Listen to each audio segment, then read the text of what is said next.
திருச்சிற்றம்பலம். தென்னாடுடைய சிவனே போற்றி, எந்நாட்டவர்க்கும் இறைவா போற்றி.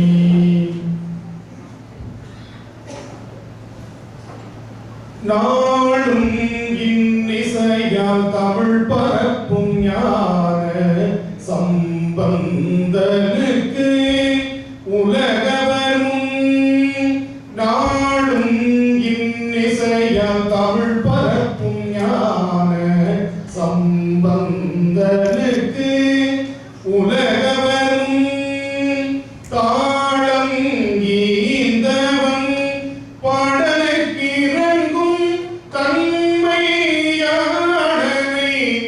என் மனக்கருத்தை. தாளம் ஈந்தவன் பாடலுக்கு இறங்கும் தன்மையாடனை என் மனக்கருத்தை. ஆளும் பூதங்கள் பாட நின்றாடும் அங்கணந்தனை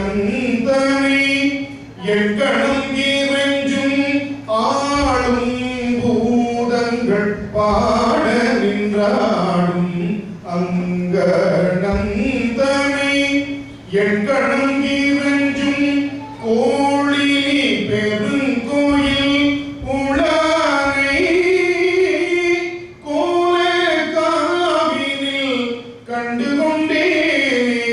கோழி பெருங்கோயில் உளானை கோலக்காவினில் கண்டுகொண்டேனே. கோலக்காவினில் கண்டுகொண்டேனே.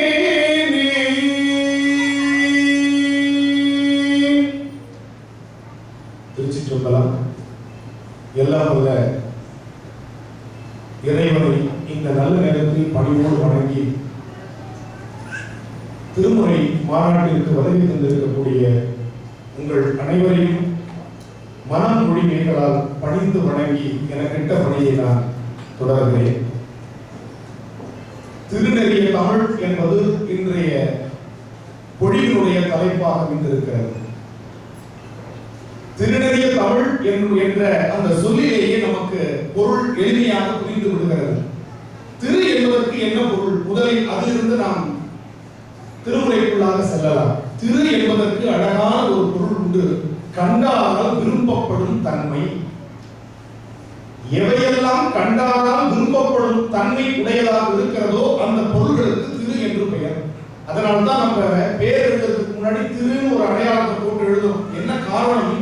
இவருடைய மனிதநேயம், இவருடைய அன்பு உள்ளம், இவருடைய கருணை உள்ளம் கண்டாரால் விரும்பப்படும் தன்மையுடையதாக அமைய வேண்டும் என்று திரு என்று நாம் அமைக்கின்றோம். திருமதி என்று அமைக்கின்றோம். நீங்க பிற மொழிகளில் இந்த மாதிரி ஒரு அற்புதமான ஒரு வார்த்தையை நாம் பார்க்க முடியாது. மற்றொரு பொருள் திரு என்பதற்கு செல்வம் என்று ஒரு பொருள். மற்றொரு பொருள் திரு என்பதற்கு முக்தி பேரு என்று ஒரு பொருள். இப்படி திரு என்பதற்கு நாம் சொல்லிக் கொண்டே போகலாம். எல்லாவற்றுக்கும் மேலாக திரு என்பதற்கு இறைவன் என்பது பொருள். எனவே இறைவன் எப்படி இருக்கிறான்? திருவாக இருக்கிறான். அந்த இறைவன் முன்னிலையில் முறையிட்டு சொன்னவை திருமுறைகளாக நமக்கு விளங்குகின்றன. முறை என்பதற்கு வரிசை என்பது ஒரு பொருள். ஆனால் இறைவனத்தில் முறையீடு செய்யப்பட்டது. அவை அனைத்தும் இறைவனத்தில் நேரடியாக சொல்லப்பட்டவை. மற்றவைகள் எல்லாம் ஒரு ஊடகத்தின் மூலமாக இறைவனை சென்றடையும் பொழுது தமிழ் நேராக இறைவனுடைய திருச்செவியை ஏறிய காரணத்தினால் இது திருநெறிய தமிழ். மற்ற மொழிகளுக்கெல்லாம் ஒரு ஊடகம் தேவை. நெருப்பு என்ற ஒரு ஊடகம் தேவை, தண்ணீர் என்ற ஒரு ஊடகம் தேவை. ஆனால் தமிழுக்கு ஊடகம் தேவையில்லை. தமிழே ஊடகமாக இறைவனை சென்றடையும். அதனால் இது திருநெறிய தமிழ். திருமுறை இறைவனிடத்தில் நேரடியாக சொன்னார்கள். அவர்கள் யாரிடத்திலும் சொல்லி நீங்கள் இதை சொல்ல வேண்டும் என்று அவர்கள் கேட்டுக்கொண்டதில்லை. ஞானசம்பந்த பெருமான் நேராக சென்று இறைவனிடத்தில் கேட்கிறார். எனக்கு பொற்காசுகள் வேண்டும் என்று கேட்கிறார். திரு ஆவடுதுறையிலே எதற்காக கேட்கிறார்?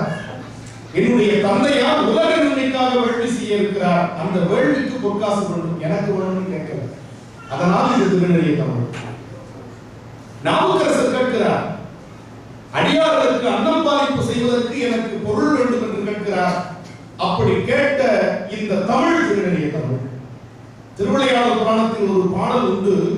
தொண்டர் நாதனை தூதிடை விடுத்ததும், தொண்டர் நாதனை தூதிடை விடுத்ததும், எலும்பு பெண்ணுருவா கண்டதும், முதலை உண்ட பாலனை அழைத்ததும், கண்ணி தண்டவன் சொல்லோ மறுபல சொற்களோ சாட்சி. இந்த உலகத்தில் உள்ள மொழிகளுக்கெல்லாம் இப்படிப்பட்ட ஒரு வரலாறு உண்டா என்று திருவிளையாடல் புராணம் கேட்கிறது. என்ன வரலாறு? தமிழ் பாடி இறந்த பிள்ளையை பிழைக்க வைத்தது போல பிற மொழிகளில் வரலாற்று பதிவுகள் இருக்கின்றதா? தமிழ் பாடி முதலை உண்ட பாலகனை அழைத்த பதிவுகள் பிற மொழிகளில் பார்க்க முடியுமா? இறைவனையே தூதாக விடுத்த மொழி நம்முடைய தமிழ் மொழி. சாதாரண மொழி அல்ல. தமிழ் இறைவனை தூதாக திருவாரூரில் நடக்க செய்த மொழி. பிட்டுக்கு மண் சுமக்க செய்தது நம்முடைய பாண்டி நாடு என்கின்ற தமிழ் மண்.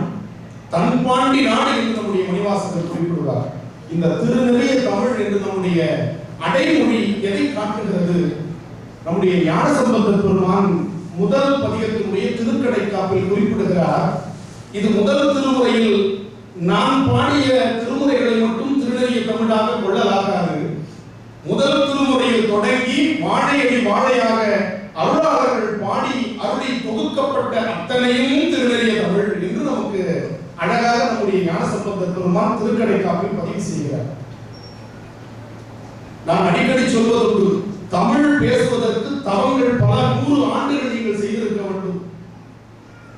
தமிழ் பேசுவதற்கு தவம் பல 100 ஆண்டுகள் நீங்கள் செய்திருக்க வேண்டும். திருமுறையை படிப்பதற்கு பல கோடி ஆண்டுகள் நீங்கள் தவம் இருந்திருக்க வேண்டும். சாதாரண மொழியில் அது பாடப்பட்டது அல்ல. தனிநாயக மொழிகள் ஒவ்வொரு மொழிக்கும் ஒரு பெயரை சொல்லுகிறார். கிரேக்கம் தத்துவத்தின் மொழி, இத்தாலி காதலின் மொழி.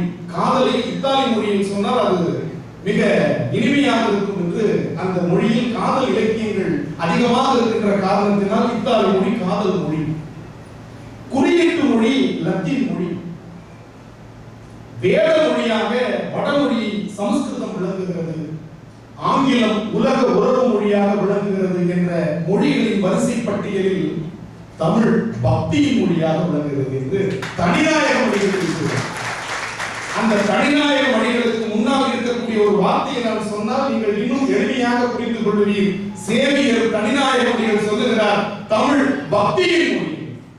பக்தி தமிழ் மொழியை தவிர வேறு எந்த மொழியாலும் இவ்வளவு எளிமையாக சொல்ல முடியாது என்று அவர் பிரமித்து போகிறார், அதிசயித்து போகிறார்.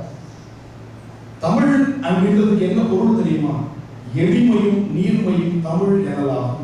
எளிமையான ஒரு மொழினா அது தமிழ் தான். இன்னைக்கு அந்த தமிழ் தான் படாத பாடுபட்டு ஒவ்வொருத்தருடைய அந்த திருவாயிலும் இந்த தமிழ் படுகின்ற பாடு இருக்கு பாருங்க. நான் விளையாட்ட சொல்லல.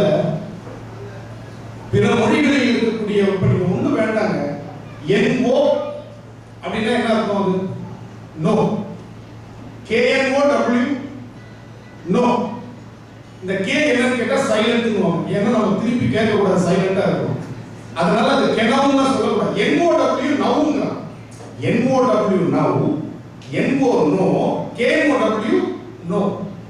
இப்ப இந்த K சைலண்ட்னு சொல்றோம்ல, அந்த K என்ன பாவம் பண்ணுச்சு நமக்கு தெரியல. ஒரு சொல்ல பாருங்க, GET கெட்னு சொல்றோம், BUD GET பட்ஜெட்னு சொல்றோம். ஜேவே இல்ல. BUD GET budget. ஜேவே காணும். ஆனால் அந்த மொழியினுடைய அமைப்பு அவ்வாறு இருக்கிறது. ஒரு சைலண்ட். நான் கேட்கிறேன், தமிழ்ல ஒரு எழுத்து சைலண்ட் ஆனா என்ன ஆகும் தெரியுமா? ஒரு திருக்குறளை நான் சொல்லுகிறேன். அறத்தான் வருவதே இன்பம். இதுல ரா சைலண்ட் ஆயிடுச்சுன்னா அத்தான் வருவதே இன்பம் நினைக்கிறேன். அறத்து பால் இருக்கிற திருக்குறள் இன்பத்து பால் வைக்க ஒரு ராவ சைலண்ட் ஆகி பாருங்க. இதுவாக பரவாயில்ல. எங்க ஊர்ல ஒரு திருமண பத்திரிகை அடிச்சாங்க. ஒரு திருமண பத்திரிகை. அப்ப அந்த திருமண பத்திரிகையில் இந்த சாமி அந்த சாமி குறிப்பிட்டா பிரச்சனை வந்துடும். பொதுவான ஒரு சொல்லால நம்ம திருமண பத்திரிகை தொடங்கணும்னு சொல்லி எம்பெருமான் திருவருள் துணை உண்டு அந்த பத்திரிகை தொடங்குறதுல இந்த பிரஸ் அச்சகத்துல என்ன பண்ணிட்டா, சின்னதா இம்முல புள்ளியை சைலண்ட் ஆகிட்டான். எம்பெருமான் திருவருள் துணை உண்டு. தமிழில் ஒரு புள்ளியை கூட நீங்கள் புறக்கணிக்க முடியாது. அப்படிப்பட்ட மொழி இந்த மொழி. ஒரு புள்ளி சைலண்டா கொடுத்து பாருங்க. பத்திரிகை வாங்கணும் பார்த்துட்டு சொல்லுவான், கல்யாணத்துக்கு வர அளவுக்கு எனக்கு உடம்புலையும் தெம்பு இல்லை, மனசுலையும் தெம்பு இல்லை, நல்லபடியா நடந்துக்கணும். 1500 பத்திரிகையில ராத்திரி ஒரு ராத்திரியா புள்ளி குத்தி தான் கொடுத்தாங்க. ஒரு புள்ளி கூட தமிழில் எவ்வளவு முக்கியத்துவம் பெறுகிறது. அப்படிப்பட்ட மொழியில் எழுதப்பட்ட திருமுறைகளை நாம் எப்படி பாதுகாக்கிறோம்? திருநெறிய தமிழ் என்று சொன்னால் அது சாதாரண ஒரு செய்தியை உள்ளடக்கியதா? 63 திருவிளையாடல்களை பெருமான் இன்று தமிழ் மண்ணில் ஆட செய்தது தமிழ். இன்று நம்மை ஒருங்கிணைத்திருப்பது தமிழ். இறைவனை தன் பின்னால் வரச் செய்தது தமிழ். சொன்னதெல்லாம் செஞ்சாங்க. ஒண்ணும் இல்லை, தமிழ் பாடு போதும், நான் என்ன கேட்டாலும் கொடுக்குறேன். எவ்வளவு பெரிய விஷயம். சுந்தரர் இந்த மண்ணுலகத்தில் எதற்காக அவதாரம் செய்தார்னா 63 நாயன்மார் வரலாற்றை அவருடைய தமிழால பதிவு செய்வதற்காக செய்கிறார் சொல்றார். மாதவம் செய்த தென்திசை வாழ்ந்திட தீதிலா திருத்தொண்டர் தொகையை பெற திருத்தொண்டர் தொகை என்ற அடியார் திருமரபை சுந்தரமூர்த்தி சுவாமிகள் சுந்தரர் செந்தமிழால் பாட வேண்டும் என்பதற்காகவே சுந்தரருக்கு ஒரு வினையை ஊட்டுகிறான். சுந்தரரா கமலினியும் அனிந்தியையும் பார்க்கக்கூடிய உள்ளம் உடைத்தவர். பெருமான் வினையை உயிருக்கு ஊட்டுகிறான். சைவ சித்தாந்தம் பேசுது. மற்றவர்களெல்லாம் வினை தானாக உயிரை பற்றும் சொல்றாங்க. ஆனா சைவ சித்தாந்தம் வினை ஒரு ஜட பொருள், உயிரற்ற பொருள், எனவே அதை ஊட்டுபவன் ஒருவன் வேண்டும் சைவ சித்தாந்தம் சொல்லுது. தேவாரத்தை தயவு செய்து எளிமையா புரிஞ்சுக்கணும்.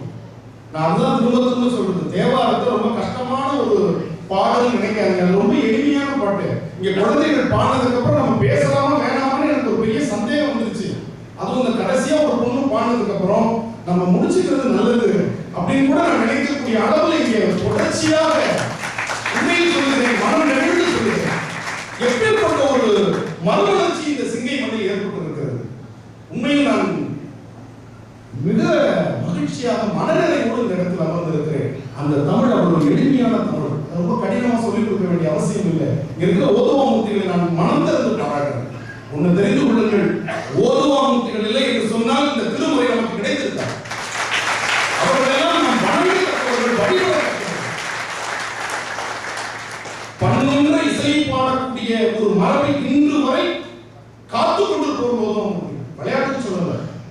அந்த ஓதுவாமூர்த்திகளில் நீங்க அதோட இசை வடிவமே மாறி போயிருக்கும். 108 தமிழ் பண்கள் நம்முடைய தமிழில் இருந்ததாக சிலப்பதிகாரத்தில் பதிவு இருக்கிறது. 108 தமிழ் பண்கள்.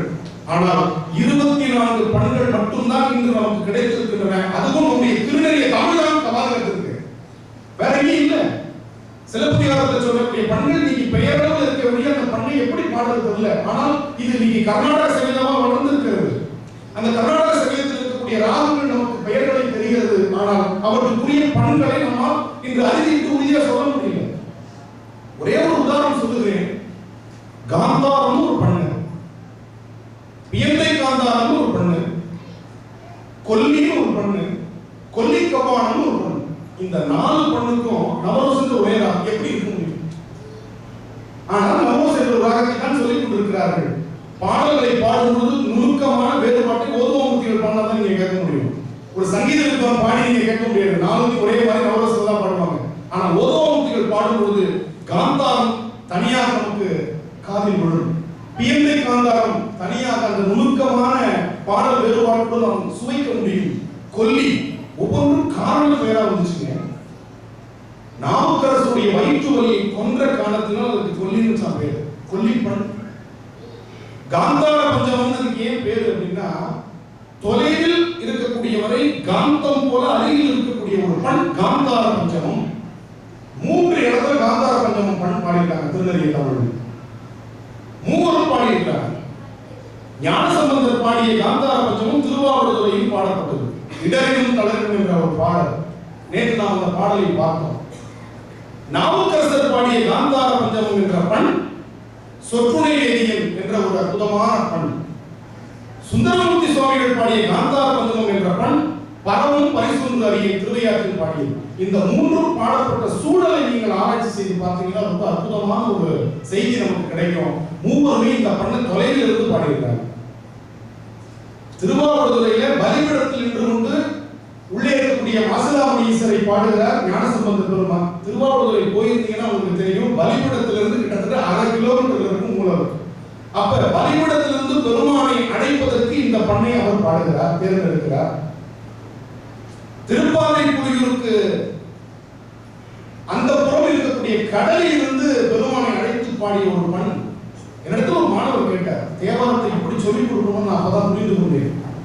என்ன கேள்வி என்றால், சொற்றுணை வேதியன் என்ற பண்ணை நான் சொல்லிக் கொடுத்து, இந்த பண் அப்பர் பெருமானை கல்லோடு கட்டி கடலில் இருந்த பொழுது அவர் பாடிய பண் என்று வரலாறு சொல்லுகிறது என்றேன். அந்த மாணவன் எழுந்த இடம் கேட்ட கேள்வி இதுதான். ஐயா, எதை வைத்து சொல்லுகிறீர்கள் என்றார். நான் அந்த மூன்றாவது வரியை சொன்னேன், கற்றுணை பூட்டியோர் கடலில் பாய்ச்சினும் நற்றுணையாவது நமச்சிவாயவே. உடனே எனக்கு அதுதான் சந்தேகம். நான் பையன் என்னப்பா அது சந்தேகம்? கடலில் பாய்ச்சினும் இருக்கு, பாய்ச்சினார்கள் இருக்காங்க. பாய்ச்சினும் பாய்ச்சினாலும் என்பது எதிர்காலத்துல சொல்றாரு அப்படின்னா எனக்கு அப்பதான் தெரிஞ்சது இந்த பதிகம் இந்த நிகழ்வுக்கு முன்னால் பாடப்பட்ட பதிகம். சரி, இதற்கு அகச்சான்று இல்லாமலாம் சேக்கிழார் இந்த வரலாற்றை எழுதியிருப்பார். தேவாரத்தை எப்படி படிக்கணும்னா சேக்கிழார் மாதிரி படிக்கணும். நான் அடிக்கடி தான் சொல்லுவேன், தேவாரத்தை எப்படி படிக்கணும் யாராவது கேட்டாங்கன்னா சேக்கிழார் மாதிரி படிக்கணும்னு சொல்லுவேன். வேற எதுவும் சொல்லக்கூடாது. வேற எது சொன்னாலும் அதிக பிரசங்கிட்டாங்க. சேக்கிழார் சொல்றாரு, இந்த பதிகத்தை கல்லோடு கட்டி கடலில் இருந்த இந்த பதிகத்தை பாடுறதுக்கு அப்புறம், இந்த நிகழ்வு நடந்ததுக்கு அப்புறம் திருநீலக்குடி என்ற ஊருக்கு நாவுக்கரசர் வருகிறார். திருநீலக்குடி அந்த தேவாரத்துல இந்த பதிவு இருக்கு. இந்த வரலாற்று பதிவு நாவுக்கரசரை பாடியிருக்கிறார். கல்லினோடு என்னை பூட்டி அவன் கையில் ஒல்லை நீர் புக முக்க என் வாக்கினால் நெல்லு நீழ்வயல் நீலக்குடியரன் நல்ல நாமம் நவிற்றி உய்ந்தே அன்றே. அன்றே என்பது நிகழ்ந்ததுக்கு அப்புறம் பாட பாட்டு. பாய்ச்சினும்னு சொன்னது இனிமே நடக்க போறத சுவாமிகள் தன்னுடைய ஞான திருஷ்டியால் கண்டு சொன்னது. நடந்திருக்கிறதுக்கு வரலாறு அன்றே, இன்றே இல்ல, அன்றே. அப்ப இந்த பாட்டு எவ்வளவு அகச்சான்றாக வருகிறது தேவாரத்தில் பாருங்க. அதே மாதிரி திருவையாற்றினுடைய இக்கரையில அறம் வளர்த்த நாயகி உடனுடைய ஐயாரப்பர் திருக்கோவில் சுந்தரமூர்த்தி சுவாமிகள் நடந்துள்ளார். எப்பயுமே வம்பு பண்றது அவருடைய வேலை. கரைக்கு அந்த பக்கம் வந்து நிற்கிறார். கோவில் இந்த கரையில இருக்கு, காவிரியார் அந்த காலத்துல கரை புரண்டு ஓடி இருக்கு. இன்னைக்கு கரை வறண்டு இருக்கு, அன்னைக்கு கரை புரண்டு ஓடி இருக்கு. அப்ப கரை புரண்டு ஓடும் பொழுது இந்த கரையில அந்த கரைக்கு போறதுக்கு பரிசு இல்ல, தோணி இல்ல, படகு இல்ல. ஆனா ஐயாரப்பர் தரிசனம் பண்ணணும் சுந்தரமூர்த்தி சுவாமிகள். அவர்கிட்ட இருக்கிற ஒரே ஒரு ஆயுதம் எதுன்னா தமிழ் தான், இல்லையா? நம்ம கிட்ட இருக்கிற ஒரு ஆயுதம் என்ன தெரியுமா? தமிழ். அந்த தமிழ்ல இருக்கிற ஒரு மந்திரம் தான் நமக்கு ஆயுதம். திருமுறையை வழிபடுபவர்கள் அவர்கிட்ட இருக்கிற ஒரு ஆயுதம் என்ன தெரியுமா? அத்திரமாவது அஞ்செழுத்துமே. நமக்கு அஸ்திரம், அஸ்திரம்னா ஆயுதம் அர்த்தம். வெப்பம் எது? ஐந்தெழுத்து மந்திரம் தான் ஆயுதம். வேற எந்த ஆயுதம் நம்மள்ட்ட வேண்டாம், இது ஒண்ணு போதும். இன்னொரு பாடல சொல்றார் நாவுக்கரசர், படைக்கலமாக உன் நாமத்து எழுத்து அஞ்சு என் நாவில் கொண்டே. படைக்கலம், படைக்கலம்னா வெப்பம் அர்த்தம். அப்ப சுந்தரமூர்த்தி சுவாமிகள் ஆற்றுடைய இந்த கரையில இருந்து அந்த கரையில் இருக்கக்கூடிய சுவாமியை அழைக்கும் பொழுது தொலைவு காந்தார பஞ்சமத்தை பாடுறார். இப்ப தமிழ், திருநெல்லிய தமிழ் எப்படி நமக்கு ஒரு வரலாற்று பதிவை காட்டுகிறது. எல்லா திருப்பதிகளும் ஏகாலத்தில் முடியும், நீங்க பார்த்துக்கலாம். நற்றுணையாவது நமச்சிவாயவே, பாடல் பத்தும் பாடவல்லார் பாவம் பறையுமே, எல்லாம் ஏற முடியுது. பாத்தீங்களா? எந்த பாட்டா இருந்தாலும் சரி, திருநெல்லிய தமிழ் வல்லவர் தொல்வினை தீர்தல் எளிதாமே. சில பதிகங்கள்ல மட்டும் இந்த மரபு சற்று மாறி இருக்கும். ஒன்று திருநீலகண்ட திருப்பதி. அபிநயக்கு பிறை பதிகத்துல கடைசியில திருநீலகண்டம் முடிப்பார். திருநீலகண்டமே முடிக்க மாட்டார். ஏன்னா திருநீலகண்டம் என்று சொல்வது பஞ்சாட்சரத்துக்கு நிகரான ஒரு மந்திரம். மந்திரத்தை மாற்றி சொல்றதுக்கு உரிமை கிடையாது. அதனால திருநீலகண்டம் முடிச்சிருக்காரு பதிகம். அதே மாதிரி நம்முடைய சுந்தரமூர்த்தி சுவாமிகள் இந்த பதிகத்தை ஓகாரத்தில் முடிக்கிறார். ஒரு கேள்வி எழுதுது, ஏகாலத்தில் முடிகிற ஒரு பதிகம் ஓடி ஏன் முடியும் அப்படின்னா, தொலைவில் உள்ளவங்களை கூப்பிடுறதுக்கு கிராமத்துல பயன்படுத்துற ஒரு சொல் ஓன்னு. ஒரு ராமசாமி ஒரு தொலைவில் நிற்கிறாங்க, ஓ ராமசாமி. இந்த ஓகாரம் இருக்கு இல்லையா, இந்த ஓங்காரம் அவனை சென்று அடையும். அப்படிப்பட்ட ஒரு வீச்சு அந்த ஒலிக்கு உண்டு. அதனால என்ன பண்றாரு, பெருமானை ஓடு முடிக்கிறார். அற்புதமான ஒரு பதிகம் அது. பரவும் பரி சொன்று அறியேன் நான் பண்டே உம்மை பயிலாதேன் இரவும் பகலும் நினைந்தாலும் எய்த நினைய மாட்டேன் நான் கரவில் அருவி கமுன்ன தெங்கங்குறைகள் கருப்பாலை அரவம் தீரை காவில் கோட்டத்து ஐயாருடைய அடிகளோ அரவம் தீரை காவிரி கோட்டத்து ஐயாருடைய அடிகளோ. இப்ப ஐயாரப்பர் கேட்டுருக்கோம், சிங்கப்பூர்ல ஐயாரப்பர் கேட்டுருக்கோம். அப்படி உள்ளம் உருகி நான் கலந்து பாடுங்காலும் சொல்லுவார். அந்த நான் கலந்து பாடணும். அப்பதான் அந்த பாட்டுக்கு ஒரு வலிமை, ஒரு சக்தி இருக்கும். பெருமக்களே, இந்த திருநெறிய தமிழ் எப்படிப்பட்ட ஒரு சக்தி வாய்ந்தது அப்படின்னு நம்ம சொல்லிட்டு வராங்க. இன்னைக்கு ரொம்ப ஐயா முன்னாடி பேசுறது ரொம்ப ஒரு அழகான ஒரு இடத்தை சொன்னாங்க. அடியார் தான் யாரு? நம்முடைய திருநெறிய தமிழ் சொல்லுது. அடியார் தான் யாரு? விபூதி பூசிருக்கிறவங்க அப்படின்னு ஒரு அடையாளத்தை வச்சுக்கலாமா? கூடாதுங்க. உத்தராட்சம் போட்டிருக்கவங்க கிடையாது, சிவமந்திரத்தை சொல்றவங்க கிடையாது.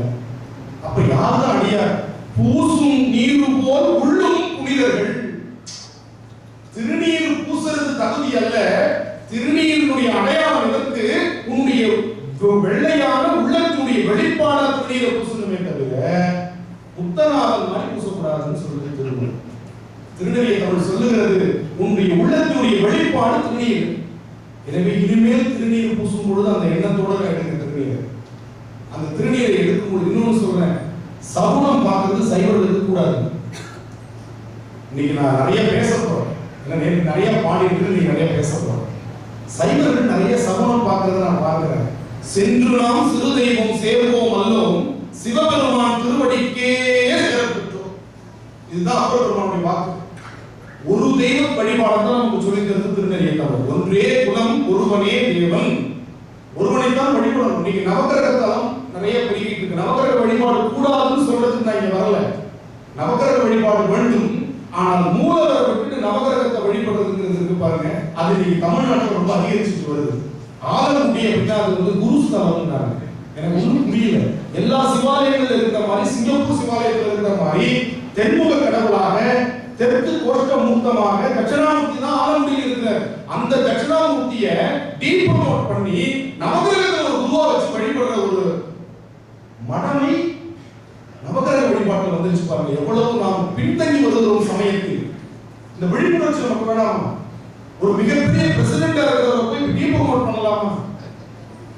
அங்கிங்க இல்லாதபடி எங்கும் பிரகாசமாய் அருளோடு நிறைந்தவனை நம்ம என்ன பண்றோம்? டீப்ரமோட் பண்ணி வச்சிருக்கோம். என்னவா?